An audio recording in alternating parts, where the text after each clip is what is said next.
Salut tout le monde! On est en reportage très spécial aujourd'hui du côté de Trois-Rivières chez Roulis Électrique. Merci à Sylvain Juteau qui nous a prêté ses installations pour une recharge. En fait, on fait aujourd'hui ce qu'on pense qui va devenir le plus gros test de véhicules électriques en conditions hivernales au monde.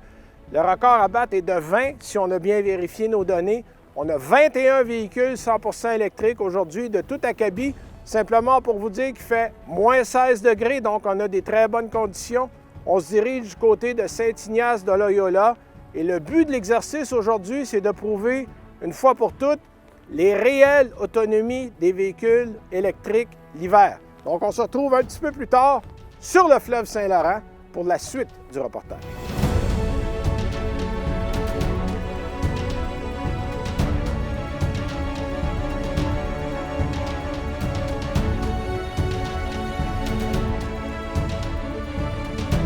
Bon, bien là, maintenant, on est exactement sur le fleuve Saint-Laurent. Je suis en compagnie de Daniel Breton de Mobilité électrique Canada. Ouais. Merci d'être là, Daniel.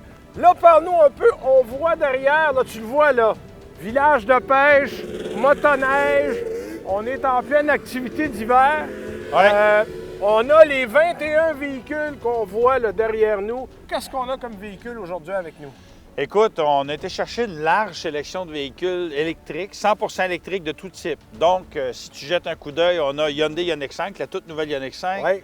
Kia Niro, Tesla Model S Plaid, le modèle haute Ah, ouais, performance, là. Hyundai Kona, Tesla Model 3, Kia Soul, Volkswagen ID4, 2 roues, traction intégrale, Bolt EUV, Bolt EV, Polestar 2, Audi e-tron, e-tron, ouais. Mustang Mach-E, évidemment, la Volvo XC40 Recharge, exact. Jaguar Exact, I-Pace. I-Pace, donc 21 véhicules. Et là, évidemment, on est parti ce matin, tout le monde, on a chargé de nuit, dehors, et tout le monde part avec 97 à 100% de charge pleine. Exactement. Et on a noté ce qu'on avait comme kilométrage au départ. Initial. Autonomie initiale. Exact. Et là, ce qu'on va faire tout à l'heure, c'est qu'on va noter autonomie restante, kilométrage restant, pour voir s'il y a une disparité entre les deux. Exact. Pour pouvoir tester vraiment ce qu'on a perdu Ouais. et surtout ce que le constructeur annonce versus ce qui reste. Et là, évidemment, deuxième étape, on va retourner à Trois-Rivières et là, on va renoter tous les paramètres qu'on a. Évidemment, tout le monde tient la température dans le véhicule à 20 degrés. En mode automatique. En mode automatique, puis tout le monde a roulé 105 km sur l'autoroute en s'en venant. Exactement. Donc là, on termine la première étape, on retourne à la deuxième étape et on va se reparler tantôt.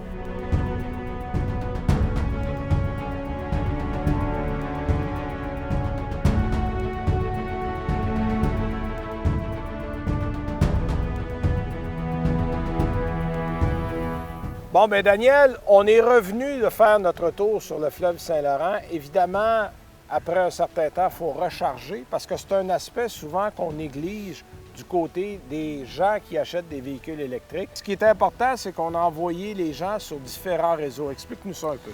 Exactement. C'est-à-dire que d'abord, on a tenu à voir différents véhicules sur différents réseaux et différentes capacités de bornes de recharge. L'idée, c'est de faire en sorte justement de voir comment les réseaux se comportaient. Oui. Fait qu'on a envoyé des gens sur des bornes Electrify Canada, sur des bornes circuit électrique, sur des bornes Flow, des bornes ChargePoint et évidemment les superchargers Tesla.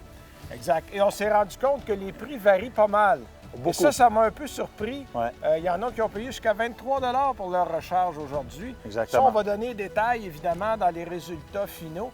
Mais ce que j'aimerais faire pour terminer le reportage en beauté, d'abord remercier tout le monde. Merci la gang. Merci Bravo. beaucoup, les gars. Merci d'avoir été là, les gars, les filles. On a encore des gens qui arrivent. Ouais. Merci aux organisateurs. On va les nommer. Je te laisse aller, Daniel. Oui, bien, merci beaucoup à Jean Gariepi de Bectrol. Ouais. Merci beaucoup à l'AVEC avec Martin Archambault qui les représente.